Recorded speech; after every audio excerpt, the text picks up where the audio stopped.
Hey guys, welcome to another episode of the Bertol podcast. Today we have such a very special guest, and I'm so glad I get to sit down with this person without giving away because I love this person and sobra kong hinahangaan yung craft niya. And sabi ko nga kanina, siya ang real life Hannah Montana ng Pilipinas. Okay, we have here today Drag Race Superstar Season 3, Jayvot G. Hello everyone! Yes! Ate Dads, thank you. Thank you so much. Na-guest ko na halos lahat. Ikaw na lang hindi ko pa nag-guest. I'm so glad. And si Bench. Lapit na rin yan si Bench.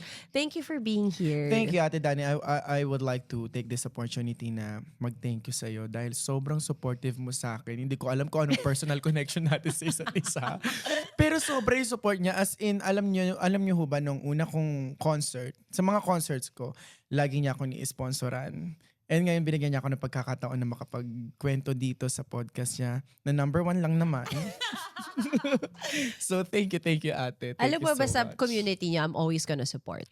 I'm always gonna support. I love you guys. You bring so much happiness and color in my life. So whenever you need Barrett All, will always be here. Thank you. And whenever you need me, I'm always here too. Salamat. Okay, so it's Mother's Day. Yes. It's May is for me dinededicate yan sa mga nanay. So you have a new song. It's called Yes. Inay. What made you write this song? Kasi very timely. Sinakto mo ba na Mother's Day mo siya ilalabas? Actually, hindi. Sabi ko nga sa kanila, sabi ko sa team ko, pagkasulat ko nito, gusto ko na tong ilabas. Agad-agad. Agad-agad. Kasi gusto ko lang naman to marinig ng mga taong nangangailangan na makarinig nito. Hindi ako nag-expect ng big, hindi ako nag-expect na everyone loves it. Alam mo, gusto kong matusok, gusto kong maramdaman ng mga tao na kailangan talaga natin yung mga nanay natin. Yeah. At ngayon pa lang, gawin na natin yung mga dapat natin gawin para sa kanila habang nandyan pa sila. Yes. How long did it take for you to write this song? Sobrang inspire ako sa mama ko noon. Oh, Like, nasulat ko to ng mga 3 hours. grabe. 3 hours. So, ito yung time na sobrang burnout ako, pagod na pagod ako sa trabaho. Tapos pagdating ko, naiiyak ako. Pagdating ko, may pagkain ako. Malinis yung kwarto ko. Sabi ko, iwanan ako lahat ng kaibigan ko, pero yung mama ko, hindi ako iiwan. Very close to family mo, no? Lahat kayo. Your whole family. You guys are very close. What do you think, paano naka-impact yon when you won Drag Race? Nung nagsisimula ako sa career na to, sila talaga yung inspiration ko eh. Di naman ako kakanta sa mga singing contest, hindi ako makikipagsuyudan doon kung hindi ko kailangan ng pera. At yung perang yon, kailangan ko yon para may pangkain kami, may pangsuporta sa pamilya namin. Ginagawa ko na yun. So nung nanalo ko, mas lalo kong nagtibay, mas lalo kong naging matatag. Ngayon na medyo maganda na yung buhay namin. Nabibigay ko na yung mga gusto nila. Stable na yung buhay namin, nakakakain kami lagi. Hindi na rin masyadong stress yung nanay ko. Nakikita ko yung tatay ko na nagtatrabaho na lang siya. Pero hindi niya kailangan kumayod ng, alam mo Sobra-sobra. Sobra-sobra na kailangan kong kumita ngayon kasi kailangan may pagkain kami. Ngayon parang nakikita ko na ginagawa niya na lang to para din sa sarili niya. Ang saya-saya nun, di ba ate? Na parang, wow, nakakagawa kaming dalawa ni Angel na maganda para sa family namin. At gusto kong masustain na yon habang buhay. But I love that your dad still works because other people, aasahan ka na lang normally, di ba? Na parang okay na si Maxi, pwede na ako magpahinga. But I love that your dad, no, ako pa rin yung tatay. Sa kanya sa kanya kami na-inspire. Sa kanya namin nakuha yung dugo na kahit anong mangyari, kailangan natin gumalaw. Kasi sa isang snap, mawawala yan lahat kapag hindi mo pinagtrabahuan. Paano kapag wala ka nang aasahan? Yes, Diba? Tama yan. Ano yung gusto mong message or matutunan ng bawat tao na makikinig sa Inay? Na gusto ko pag narinig nyo to, nasa puso ko naman lahat ng mga sinabi ko doon, kaya lahat ng lirikong yun makabuluhan. Dahil napaka-importante talaga ng mga nanay nating lahat. Sinasabi ko sa inyo na gawin nyo na lahat ng mga dapat yung gawin sa mga nanay nyo. Hanggat nandito pa kayong dalawa. Hanggat napapakita nyo pa sa kanya kung ano yung importansya niya. Kasi baka balang araw pagsisihan natin. Yes. Diba? Tama, mag-I love you kayo, mag-thank you kayo. i-date nyo, bigyan nyo ng flowers, ibigay nyo yung gift, ibigay nyo yung kahit anong best nyo na may ibibigay para may maramdaman din nila. Kasi sila yung, alam mo, ang hirap ng trabaho ng inay. Yes. Ang hirap, ang mahirap na trabaho ay ang pagiging nanay. Sila yung naglalaba, nagluluto, nag-aaruga, nagsasakripisyo, tapos iniintindi ka pa niya. So ang dami. So gusto ko ma-appreciate yung lahat. Yung mga pinagagawa ng mga nanay natin. Yun lang. And hindi lang yon, famous ka for being kuya sa pamilya, 'di ba? Sabi ko kay Maxi kanina, alam mo Maxi, merong trend lagi sa TikTok, it's called the eldest daughter. Pero bakit nobody talks about the kuya? Eldest din naman sila. Bakit hindi rin sila hina-highlight? So sabi ko, ikaw yung perfect na tanungin about this. Kung ano ba ang struggles ng pagiging kuya. Ang daming struggle sa Ate Dance kasi kami yung dapat strongest. At kasi mga lalaki kami. So may pride din kami na hindi mo kami pwedeng makitang malungkot. Hindi mo kami pwedeng makitang hindi matapang. So ang hirap na kahit malungkot na ako o kahit may pinagdadaanan na kami, kailangan ko magpakita na matapang ako. Yeah, Kasi sa akin sila lahat nakaakbay. agree. Ang dami kong kapatid, 5 yung sumunod sa akin, tapos mga bata pa. So, madami talaga, pasaway sila. Siyempre, ayoko nang ahagardin yung mga magulang ko. As long as nakaya ko silang pagsabihan, disiplinahin, ginagawa ko na, may trabaho pa ako. Diba? So, minsan sumasabay yung trabaho ko sa pagiging pasaway nila. Yes. So, ayun, mahirap siya, pero kailangan ko din kayanin. Yeah. Ano to, iba talaga yung pagiging eldest. Ano kay extension line ng pagiging magulang. Kanina, when I had my mom here, sabi ng mom ko may mga bagay na hindi ko na kaya, pinapasa ko na sa'yo. Yung ganyan. Yung parang, or ayaw mo na iparating sa mga magulang mo, so ikaw na ako na magagalit, ako na yung magpapasabi. Alam mo yun, na huwag natin i-stress yung parents. Minsan nga, mararamdaman mo na yun eh. Mararamdaman mo na, nagkukusa ka ng gawin yun. Nagkukusa ka na, Nagkukusa ka ng gawin yun. Huwag mo na stress si mama. Matanda Yeah. na yan. May sakit na yan. Paano kapag na ganyan? Diba? So, sa awa naman ng Diyos, sa mga kapatid ko ay nakikinig sa akin at may ano naman sila, may takot. Na-inspire din naman nila ako, na ma-motivate. Pero the same time, syempre, ayoko din, ito yung mahirap eh. Ayoko din na lagi nila akong inaasahan.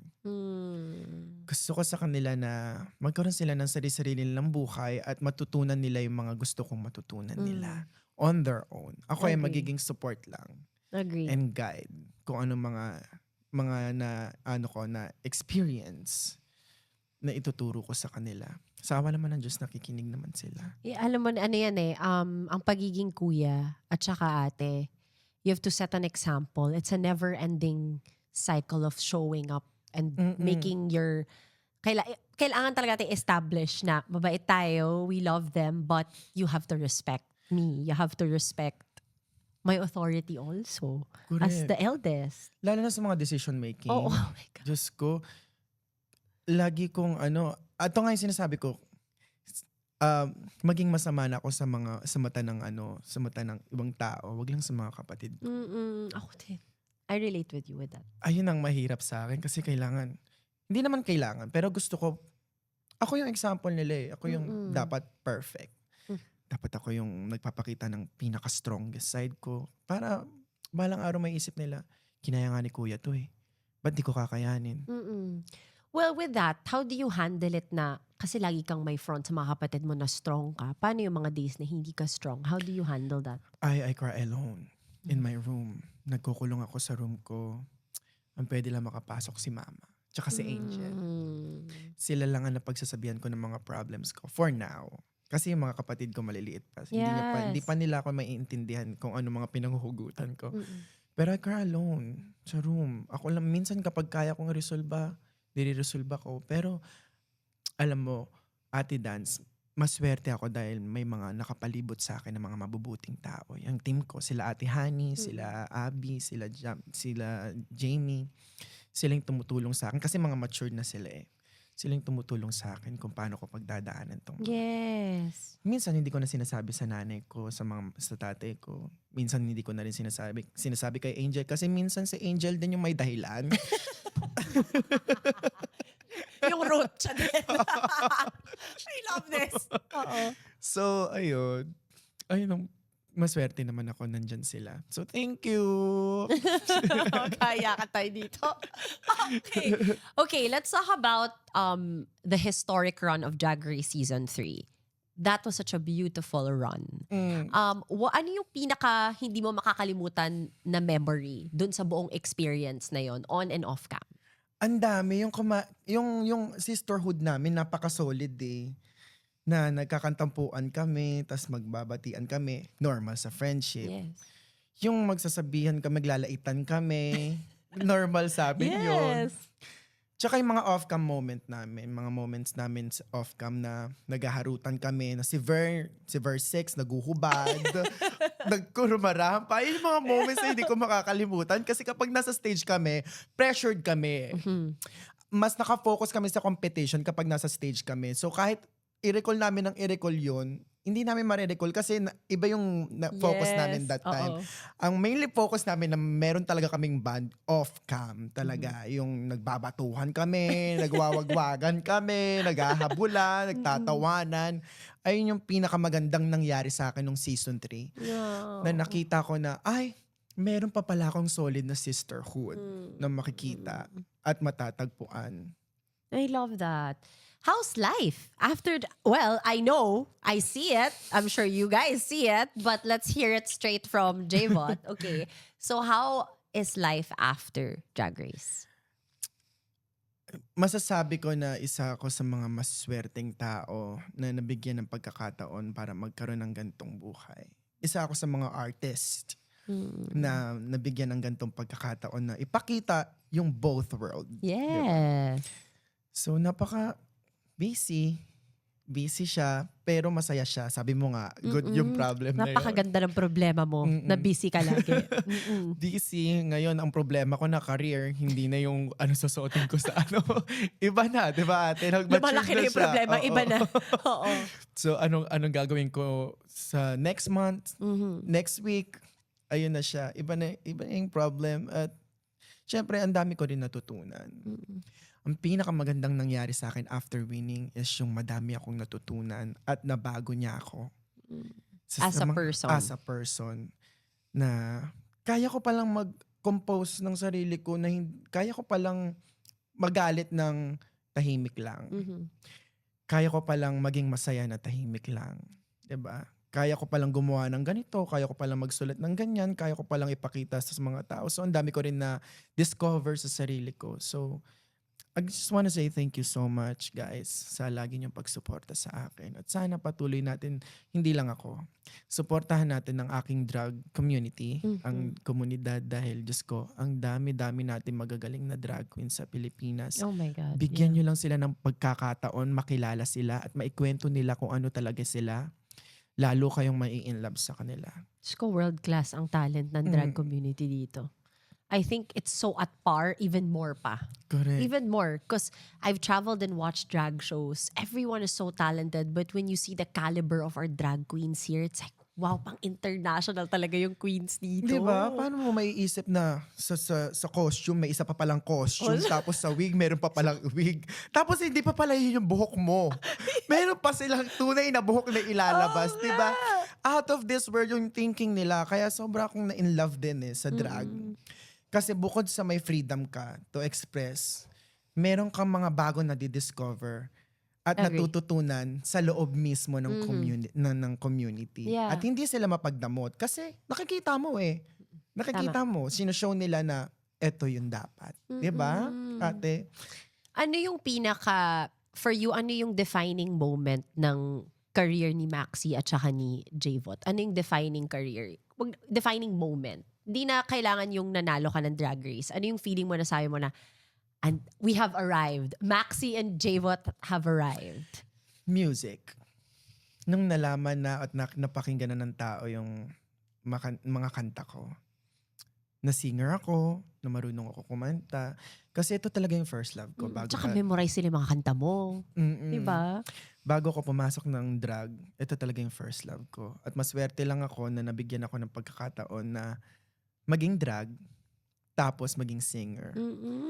So ngayon na nasi-share ko yung music ko sa mga tao, sobrang swerte ko na doon. Ayun talaga yung defining moment ko na pag sinabing Maxi, she's a live singing drag superstar. Amen. I'm so happy for you, Maxi. Every time, kanina pagpasok mo kasi ko, artista na talaga to si Maxi. Yung aura mo is, yung magandang this is a compliment. Yung aura mo na artista na siya. Okay, thank you. You have this confidence in you na may star power ka na, Max. Naakala ko wala pa rin. Actually, totoo. Kasi sobrang, syempre, self-aware ako yung mga team ko din. Ayoko naman minsan na sinasabi na overconfidence na ako. Di ba may mga ganyan tao? Yeah, of course.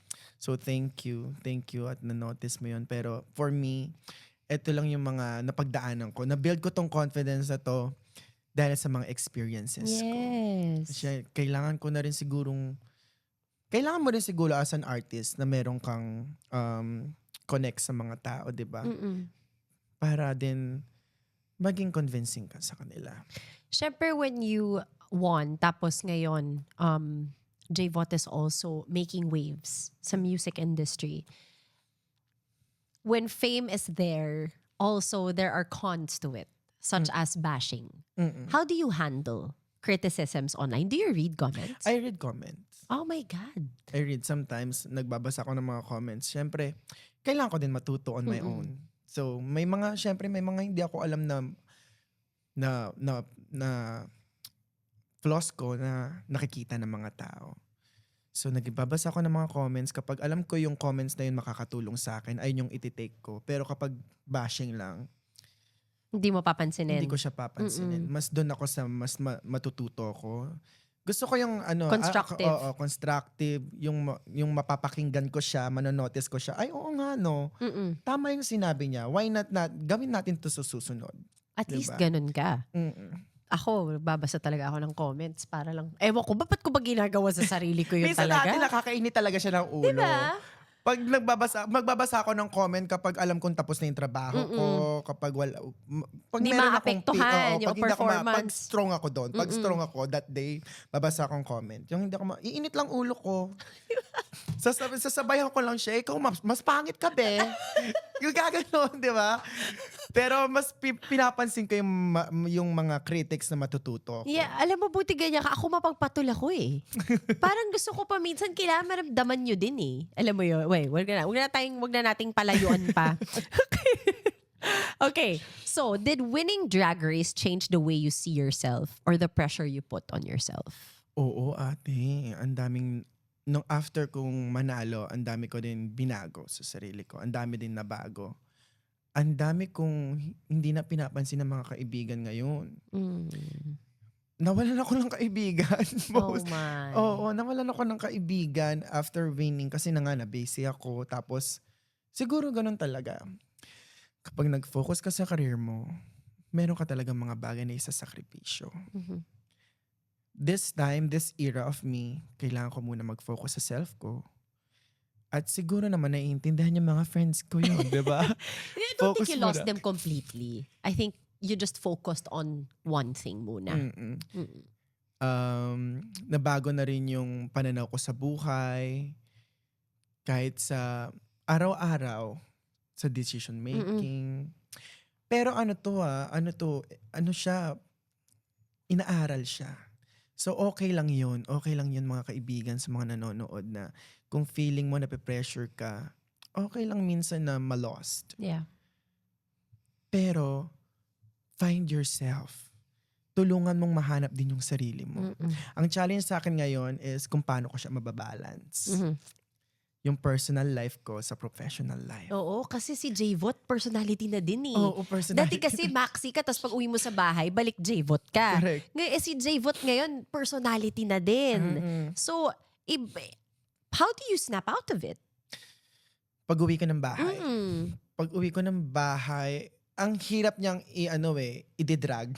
Both. Oh, tama. Ang hirap niya i-drag. Pero ang ginagawa ko, umuupo muna ako sa couch, umuupo muna ako, ihinga ko munang malalim.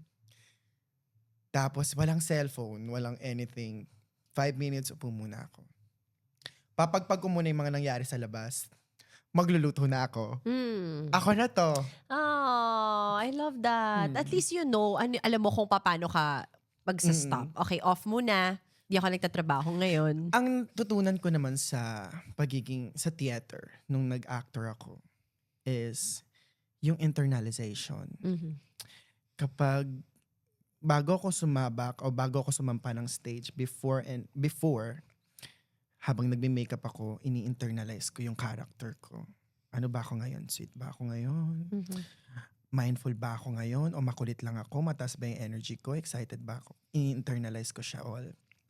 Para pagtapos ko mag-work, ko siya, di-disinternalize. Kung Mhm. tama yung words. So, after ng work, ibubuhos ko na yun sa team ko, lahat ng energy ko, ibubuhos ko na yun sa kanila, haharutin ko sila ng haharutin, para pagdating sa bahay, pagod na ako, Mhm. uupo na lang ako sa couch, magiging tao na ako ulit. Ako Mm. na, magiging jebot na. I love it. Ito pa, Maxi, you're also, Maxi, Jave, tinan mo, ako nang na-confuse. Diyos ko, Lord. Nako-confuse na din. Okay, confused na ako. Okay, Javon. You have a lot of advocacies. You stand for a lot of things. Mm-mm. You are not afraid to be Mm-mm. yourself, to be unapologetic, and to speak on many things, whether it's political or anything, you're not afraid. Mhm. And I love that you use your platform for good. Kasi may mga tao that hold back. Takot sila ma-cancel, takot silang madrag into other issues. But ikaw, hindi. May platform ako, ba't hindi ko gagamitin? Yes. Diba? So, every time you speak your mind on some certain things, is it because outspoken ka talaga by nature? Or parang you feel that platform ko to kailangan gamitin ko Platform ko to. Kailangan ko tong gamitin. Meron akong reach May reach yung platform ko na hindi nare-reach ng ibang mga influencers, ng mga artists. So, ang goal ko is, kung meron man sa akin matututunan o maririnig yung fan ko, gusto ko eto yun. Gusto kong ma-inspire sila, gusto kong matuto sila the way they vote, kung paano sila magiging sarili nila, kung paano nila mamaharin yung sarili nila, kung paano nila pangangalagaan ang artistry nila, 'di ba? Mahalaga yon na. Sabihin ko na yun ngayon kasi kailangan nila yun May mga tao, kahit hindi natin sabihin, may mga taong nalolost. At kailangan nila ng isang tao na maririnig nila. Magsasabi nila, okay, ganito, ganyan. So, me and my team, sabi ko, kailangan natin magsalita, kailangan natin gumawa ng mga ganito to inspire, syempre. At importante yun. Lalo na training queen ako ngayon. Importante na naririnig ako at nakikita ng mga tao. Yeah, tsaka on the ground yung mga shows mo, you go to schools, universities, ang dami mo that's the perfect place to do it. Correct. Kasi there's a lot of people of different ages that watch you. That's the perfect audience to spread awareness on these issues. Correct. Na wag kayong pipikit, wag kayong magiging blind. Be aware of what's going on and speak up, take up space. Important. Important yun. Lalo na ngayon. Bagets pa lang ako, 14. HIV advocate na ako. 14. Bago pa ako maging adolescent. Yes. Bago pa ako maging adult, di ba? Nag-advocate na ako ng mga ganong bagay. So, importante talaga sa akin na magkaroon ako ng ambag sa komunidad ko. Plus, gusto ko rin yung mga young generation na ang dami ng Gen Z ngayon Tsaka woke na sila Yeah. So, ayoko nang nag-hold back sila na dahil ito yung tama, tapos ang daming bashing. Hindi tayo dapat natatakot sa bashing. Meron tayong freedom of expression. Gamitin natin yun. So, yeah. Maging vocal kayo, maging mindful kayo. Sabihin nyo lahat ng gusto nyong sabihin ng magaganda at may matututunan. Hindi naman pwedeng may freedom of expression ka sabihin mo. Gamitin mo ng maganda. Going back to motherhood, pagiging inay, marami kang mga mother figure. Diba? That made Javot and that made Maxi. Maraming mother figure. Ano yung mga hindi mo makakalimutan na advices ng mga mother figure sa buhay mo? Ang mama ko, ang totoo kong mama, ang lagi niya sinasabi sa akin, magpakabait ka. Sa mundong punong-puno ng kademonyohan, ikaw ang maging puti sa itim. I love that Kaya nasulat ko yun sa isa kong song song. na Laban. Meron akong single na called Laban for my community naman. Itong song na to is for my community. Nasulat ko dun na huwag mong pilitin itiman ng bahaghari, mas lalo lang magniningning ang aming lahi. Wow. Kasi kapag pinut mo yung colorful sa black, mangingibabaw talaga yan. Yes. Hindi mo na mapapansin yung So, ayun itim. yung talagang naisip ko na sinabi ng nanay ko. Ang dami kong nanay-nanayan sa industriya. Mm-mm.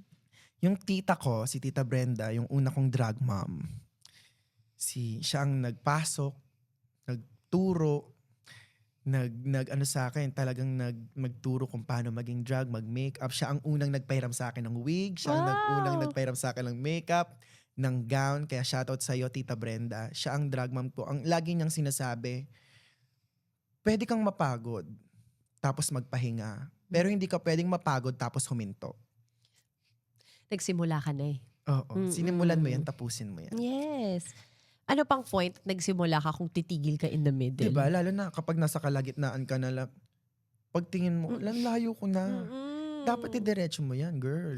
Sabi din nila, kahit feeling mo malayo na yung narating mo, may ilalayo pa yan. Mm-mm. Pero kung lagi kang hold back, si stay ka kung asaan pa, hindi mo makikita kung gaano kalayo ka pa. Correct. Pupunta. Tandaan mo, malayo pa, pero malayo Yun na. Oh, Diba? favorite ko yun. Favorite ko yung kasabihan na yun. Nakaka-inspire siya pakinggan every Correct. single time. Tsaka hindi siya naluluma sa akin. Oo, ako din. Hindi siya Parang maluluma. it humbles you eh. It Correct. reminds you that you've already, you've gone so far. But marami ka pang mararating. Marami ka pang pwedeng marating. Akala mo ito na yun? Mm-mm. Akala mo nandiyan ka na? Hindi, marami pa yan. Mag-explore ka. Yes. I-explore mo. What advice can you give to those who are part of your community naman that are struggling right now with this kind of setup in their home? Hi sis. Hi sis or bro or kapatid. Lahat ng tao dumadaan sa ganitong sitwasyon. Pero lagi mong iisipin na may isang taong maniniwala sa'yo. Sabi ko nga, 'di ba, surround yourself with good people. Always. Sa community natin, meron talagang good and bad. Kahit saan naman komunidad yan. Pero hanapin mo lang yung good. Pero wag mo rin i-pressure yung sarili mo na hindi mo na siya mamahalin. Dapat mahalin mo rin yung sarili mo para mahalin ka nila. Mm-mm. Pag nakita nila yung reflection mo sa kanila, mas lalo kanilang yayakapin na mahigpit. So take your time. Learn yourself. Love yourself. I love that. Thank you for that. Thank you, Ate Dance. Ito naman, what's next for Maxi and Javot? Not just a drag artist, but also as a person. I cannot predict my future, but I can write and manifest it. Mm-hmm. You're allowed to do that. So gusto ko sana maging successful yung music ko. Not numbers Gusto kong makatouch siya ng mga tao. Mm-mm. Na pag narinig nila yung pangalang Maxi and J-Bot, ay magaganda yung music niya. Yes. Magaganda yung music niya. So what's next for me is based on my music. Mm-mm. I love that. Very music-centered. Yeah. I love that. I love that. What part of your story were you finally able to express through your song Inay? Na-express ko yung inay, part of the story. San ba? Siguro feeling ko yung Javot na bata pa at kasama yung nanay through all the journeys of Javot.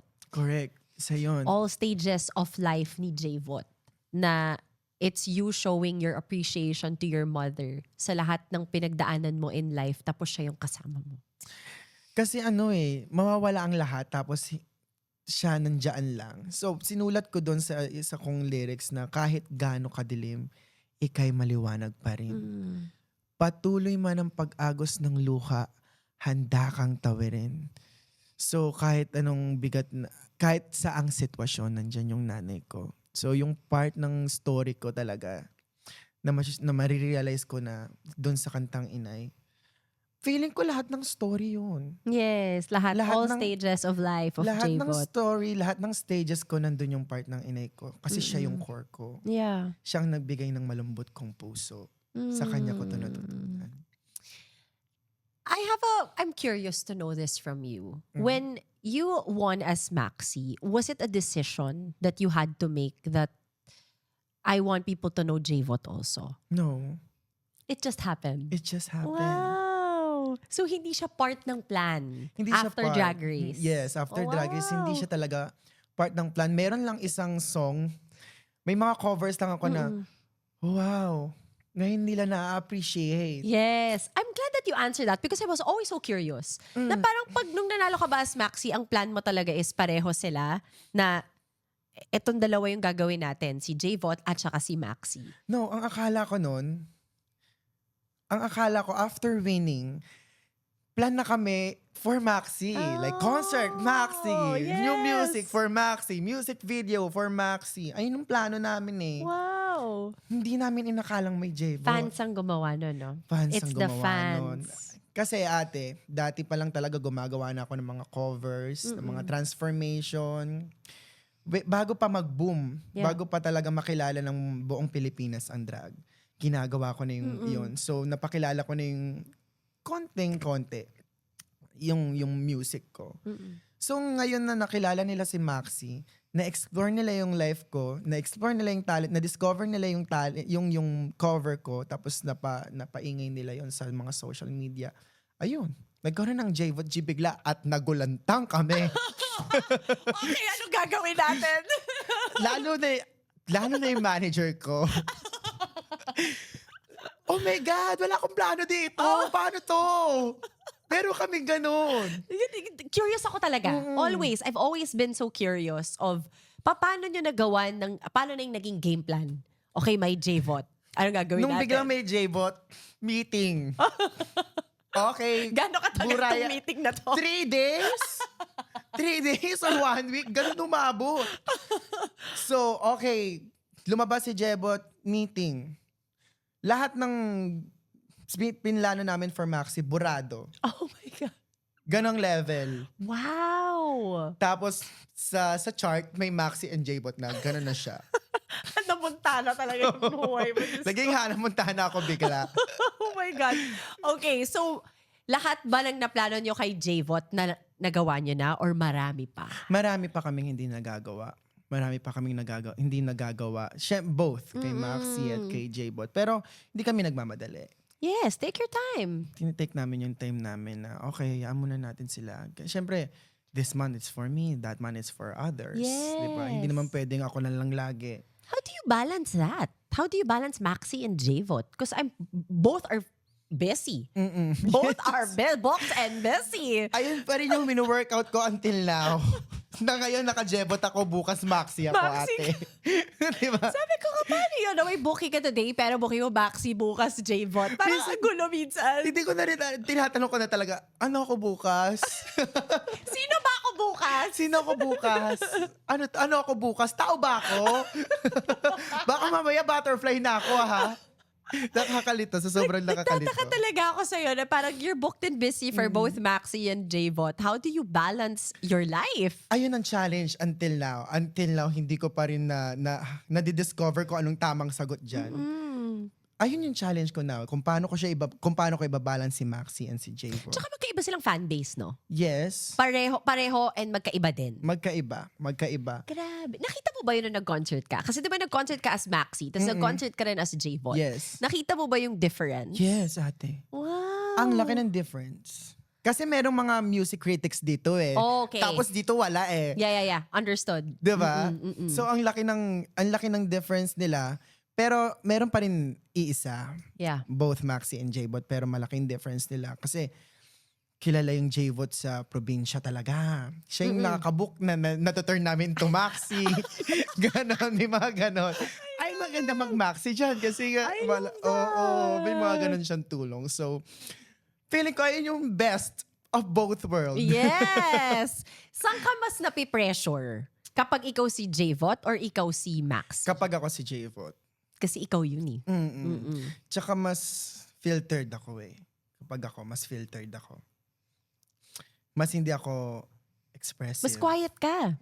Mas hindi ako maingay, ganyan. Pero kasi pag si Maxi, kahit ano sabihin ko eh. Kaya ko yung lusutan, kaya ko yan i-explain, kaya ko yan panindigan. Yeah. Lahat ng sinabi ko, lahat ng gagawin ko, kaya kong panindigan. Kasi punong-puno siya ng confidence, kaya nga siya, alter ego ko. Yes. Kasi nandun sa kanya lahat ng kalakasan. May siya, no? May inner... may switch talaga siya. Meron talaga, ate. Tinanong ko din kay Precious yun eh. Kasi ibang-ibang tao din siya kasi talaga. Pag Precious siya and kapag Kyle siya. Meron. So, may switch ka rin ba na, okay, Maxi ako ngayon. So, Maxi energy ako today. Pag nagme-makeup ako, kapag na kumpleto na yung mukha ko. Ayun na, nag-internalize ka na. Kundo ng mukha ko. Maxi na yun. Doon na yung papasok. Kahit wala pa yung kadera ko. Makukuha ko na yung mukha ko ng fantasy. Buo na yun. Yun na yun. Grabe. Tapos pag nagme-makeup ako, tahimik lang ako. Hanggang sa, pag nabuo na yung makeup ko, hingay na siya. Ayan na siya. Dumating na siya. I love it. Alam mo yung isa sa bilib na bilib ako sa inyo talaga, honestly. Kasi I've met a lot of you and got to know a lot of you na hindi kayo out of drag. Napakalayo sa drag persona nyo. But I love it that when you're on, you're on. Correct. Yung parang, okay, I'm ready. Saan akong stage? Where will you place me? Center stage? Kahit saan. Kahit saan. Tsaka ang hirap niyang bitawan. Kasi kahit out of drag na ako, nandito pa siya. Andito pa siya. Sinasabihan pa ako. Wait lang. Content pa tayo. Nandito pa siya. Oh Ganon. my gosh. Honestly, grabe. It gets more interesting with drag artists talaga. Yeah. And your brain, the brains of the drag artist, how witty and smart and creative you guys are, it still amazes me till this day. Lalo na yung mga drag ngayon. Yes. Grabe. Lalo silang gumagaling. Diba? Nakita na ba yung Slay Shan? Napanood nyo ba yung Slay Yes. Shan? Sino makakaisip noon ng mga ganong looks? Diba? Kayo lang naman lahat ang sa community natin. Ako man, nakisali pa ako. Community nyo. Drag na rin ako, be. Tag dito, sa community nyo, na wild talaga yung mind nyo. Parang ang likot. Tapos etong weird sa amin. Magkakaibigan kami, pero magkakalaban kami on our mind. Competitive. Oo, like, ang galing ni kailangan meron din ako pasabog. So may inspire ka gumawa ng bagong pasabog. So ayun yung nakaka-inspire sa mga sisters ko. Na hindi sila napapagod na gumawa ng kanilang pasabog. Yes. Kaya shoutout sa inyo mga sis, you motivate me every day. I love that. I love you, I love you, I love you so much. Lagi bang on ng brain mo? Marunong ka bang mag-off ng brain na magre-relax ka lang, hindi ka nag-iisip ng work? Pag napagod na siya, te. Pagod na siya. Wait lang, pitch mo na ako Hindi, in the middle of the meeting, sinasabi ko, wala na ako. Ubus na Tusta na ako, piga na ako guys, wala na ako. Off na tong meeting na to, bukas na ulit kapag may sustansya na to. Buti nga ganun kay, kasi iba talaga pipilit yon. Some people will exhaust themselves to the core until they just break down. Natutunan ko din yun sa kanila eh. Sabihin mo pag wala na. Sabihin mo pag di mo na talaga carry. Kasi mahirap din yun. Dati ganun ako eh. Ini-exhaust ko talaga, pinipilit ko talaga mag-isip. Kailangan meron pa to, mapipiga pa to. Ang hirap nun kasi kinabukasan, may performance ako tapos feeling ko pagod pa rin ako. Yeah. So natutunan ko na ngayon na magsabi ka, kahit gaano kamahal yung meeting, kung walang sustansya, Walang bearings. wala talaga, di ba? Wala ka mapipiga. Kahit nasan mamahalin tayong hotel, kapag yung utak ko, hanggang doon na lang guys. Bukas na lang ulit, Zoom na lang. Text ko na lang ah. Follow na lang, Zoom na lang tayo guys. Para mas makaisip pa ng mas malala. Di ba tama? Tama naman yun. So ang follow-up question ko, ano ang pahinga sa'yo? Ang pahinga sa akin, yung nakakatulog ako ng 8 hours, solid. ng 2 days. Kahit 2 days lang, Lord. Kahit 2 days lang. Gagawin ko to ulit, paulit-ulit, Lord. Bigyan mo lang ako 8 hours. Ayun yung pahinga. Oo. Tapos buo yung mga kapatid ko. Yung kapag Mm. pagising ko, nandiyan yung mga kapatid ko sa sala. Luto na ng ulam yung mama ko. Tapos minsan ang pahinga ko din, syempre yung kalikasan. Yan, mahilig ako nature trip ate. Hiking ka. Minsan hiking, minsan dipping. Oh, kakaloka. I love that. Minsan I love that. nag-swim. Ang sarap ng ang sarap ng palo ng alon ng dagat kapag pagod na pagod ka. Iba yung healing ng dagat, no? Iba siya. Ako din, I really Like, find peace in the ocean eh. It's something makes you feel calm. Or just the sounds of the waves. lalo na kapag na ako na Ang gulo ng utak. oo, eto ka lang sa mundong to. Ang laki ng dagat. Kapag ikaw Ang nalunod ganda, diyan, walang makakasagip sa iyo, 'di ba? Kakainin ka ng buhay ng Correct. So, ocean. It humbles me. At the same time, it reminds me na ngayon na may pera ka na, gawin mo na tong mga to. I-enjoy mo yung kalikasan. Connect mo yung self mo sa nature. Connect mo i-praise mo si God, 'di ba? Tama. Ayun yung mga nasa isip ko kapag Kaya pag naisip ko si God, pag naisip ko yung nature, kalma talaga yung utak ko. Doon ako nakakagawa ng mga music. I love that. Okay, so I have my last 2 questions for you. Wow. I want to know, what does success look for you now, and how does that sorry, I can do this. What does success look like for you now, and has that definition changed after winning? Ang success for now, sa akin, ang definition ko ng success ngayon ay hindi sa dami ng pera, hindi sa pagsikat, kundi sa magandang pundasyon ng pamilya. Yung stable yung buhay mo, yung nakakatawa kayo araw-araw. Yung meron akong mga kaibigan at may back. Yung may mga kaibigan akong nagsasabi sa akin ng mga affirmations. Yung suportado ko. Ayun yung success sa akin. Kasi ang hirap sabihin na successful ka kasi marami kang pera. Yeah. Maraming successful pero maraming mayayaman na malungkot. Ay, madami. 'Di ba? So ang success para sa akin is kalmadong buhay, masayang puso. Masayang pamilya. Masayang pamilya, masayang kaibigan. Masaya all. I Ayun ang love success for me. that. Okay, Maxi, what is your message to all the drag fans that continue to support the community Oh. each and every show? Para sa mga drag fans, sa mga nakakapunta at hindi nakakapunta, sa mga bashers at sa mga hindi bashers. Sa inyong lahat, ako ay nagpapasalamat sa inyong lahat sa pagsuporta nyo. Ginawa nyong malaking community. Ito lalo na yung mga fans namin ng mga babae. Yes. Mahal na mahal namin kayo. Pinoprotektahan namin kayo. Salamat dahil inunawa nyo kami. Kinalala nyo kami. Inaral nyo kami. At pinagkalat nyo yon sa maraming tao. Yes. Kaya ganito na yung community namin. Sana patuloy ang pagmamahalan natin. Sana patuloy ang pagsusuporta nyo.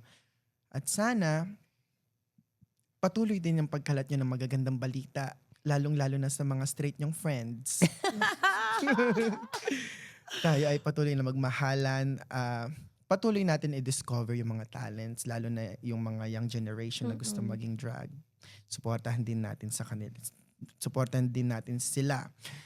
Ngayon, sa mga, alam ko naman na gusto nyo sabihin lahat ng mga gusto nyo sabihin, pero isipin din natin na tao din yung mga drag. So kung ano masasabi nyo sa kanila, nakakasakit yon. So kung ano din yung nabibigay nyo sa kanila, nakaka-appreciate yon. So wag kayong mapagod, wag kayong ma-exhaust. Salamat sa pagiging mabuting fans. Mahal namin kayong lahat. Oh, eto last na to. Anong message mo kay Maxi and kay Javot? Magtibay ka lang. Lagi ka lang mag-pray kay God. Mahalin mo lang ang family mo. Nandiyan ka naman na. 'Di ba? Gawin mo na lang yung best mo. Yung trunk mo, marami pa yung branches. So maniwala ka sa self mo. Love it. Thank you, Maxi. Thank you, Ate Dani. I don't think I've ever spoken to you like this. Hindi ko pa actually nakaka-bonding si Maxi. So sobrang ito na yung ang dami ko nang nalaman kay Maxi today. Ito na yung banding namin Ito na na super. yung bonding nating dalawa and mas nakilala pa kita today at mas humahanga pa ako sa'yo lalo. Dahil mas nakilala kita today. Thank you, Maxi and Thank you po. J-Bot. Thank Gusto mo yun? you. Thank you, Maxi Ate and J-Bot. Dani. Oh, confused na ako. Okay, guys. I hope you enjoyed this episode and I'll see you guys on the next one. Bye! Bye-bye.